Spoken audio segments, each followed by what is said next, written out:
Nizamabad BJP MP Arvind వ్యాఖ్యలపై వ్యవసాయ శాఖ మంత్రి తుమ్మల నాగేశ్వరరావు స్పందించారు. ఖమ్మం వ్యవసాయ మార్కెట్లో జరిగిన అగ్ని ప్రమాద ఘటనను పరిశీలించారు. తెలంగాణ రాష్ట్ర వ్యవసాయ శాఖ మంత్రిగా పసుపు బోర్డు ఏర్పాటుపై ప్రధాని మోదీకి కృతజ్ఞతలు చెప్పానన్నారు. దీంతో ఎంపీ అరవింద్కు వచ్చిన అభ్యంతరం ఏంటో తెలియడం లేదన్నారు.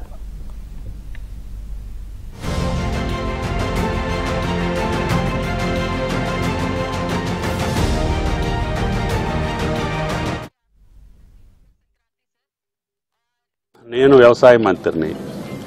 నేను అయిన తర్వాత గత ప్రభుత్వంలో వాళ్ళు ఇచ్చిన వాగ్దానం, ప్రధానమంత్రి గారు ఇచ్చిన వాగ్దానాన్ని అమలు చేయమని చెప్పి విజ్ఞప్తి చేశాను. ఆయన ఎంతో పెద్ద మనసుతోటి ఏదో రాష్ట్రంలో వాళ్ళకి అవసరాలున్నా మా రాష్ట్రానికే కావాలని అడిగాను. మా రాష్ట్రంలో కూడా నిజామాబాద్ రైతులకే కావాలని విజ్ఞప్తి చేశాను. ఆయన పెద్ద మనసుతోటి ఇచ్చారు. నా రైతులకి, నా పసుపు రైతులకి, నిజామాబాద్ రైతులకి మేలు జరిగింది కాబట్టి ప్రధానమంత్రి గారికి ధన్యవాదాలు తెలియజేశా. అందుట్లో నా తప్పుంటే మీరైనా శిక్షించండి, అరవింద్ గారు శిక్షించినా నేను బాధ్యుడిని. ఆ పెద్ద మనిషిని, పార్లమెంటు సభ్యుడు కాబట్టి నేను గౌరవంగా మాట్లాడతా. ఆయన గౌరవం, ఆయన మర్యాద ఆయన ఇష్టం.